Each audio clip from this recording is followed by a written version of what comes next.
You are what you eat. And when it comes to living a long, healthy life, it matters a lot.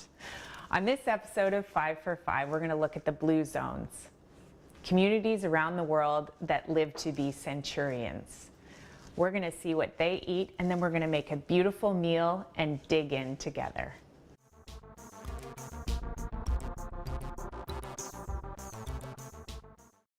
A lot of what we're going to talk about today comes from the blue zones.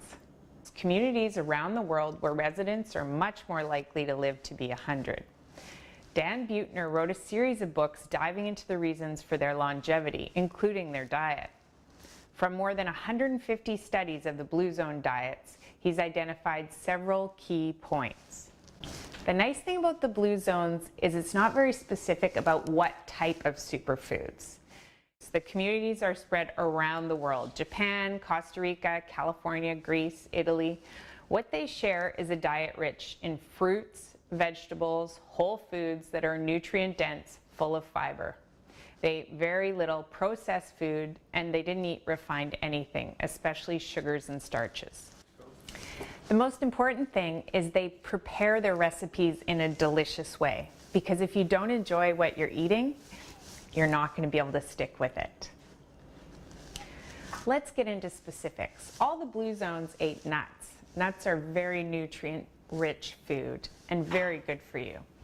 They're full of healthy fats and fiber, and they will help you live a longer life. They've done studies and compared people who eat nuts to people who don't eat nuts, and the people who ate the nuts far outlived the others.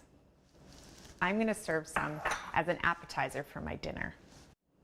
For my first course, I'm going to make a big leafy green salad with kale and spinach, and I'm going to add smoked salmon and some quinoa. All the blue zones ate tons of plants. About 95% of their diet is plant-based, and leafy greens like spinach and kale are really important. Quinoa is the grain. Most of the blue zone diets include grains, but they always eat whole grains rather than bleached flour or white rice. Whole grains take longer to digest and don't spike your blood sugar like the refined grains. One of the 5 blue zones is vegetarian. The rest eat meat, but usually only a small piece as a side and just a couple times a week. Fish is best. A 20-year-long study of nearly 100,000 Americans found the longest living people are pesco-vegetarian. The only meat they eat is fish. I'm going to use some salmon as a garnish for the salad. For the salad, I'm going to use a salad dressing with olive oil.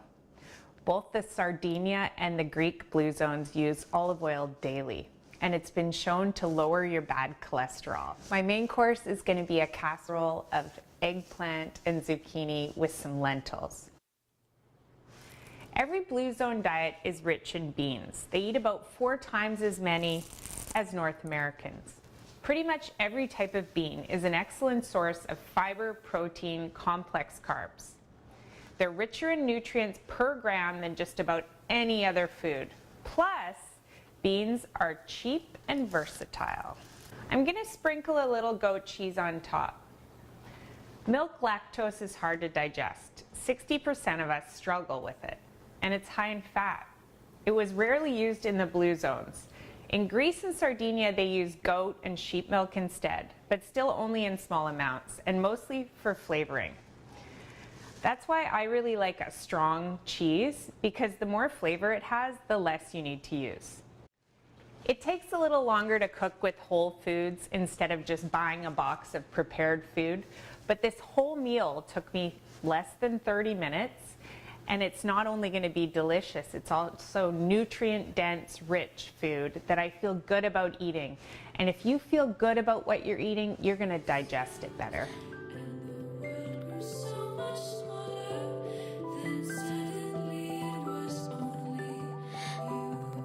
Beans, beans, the wonderful fruit. The more you eat, the more you toot.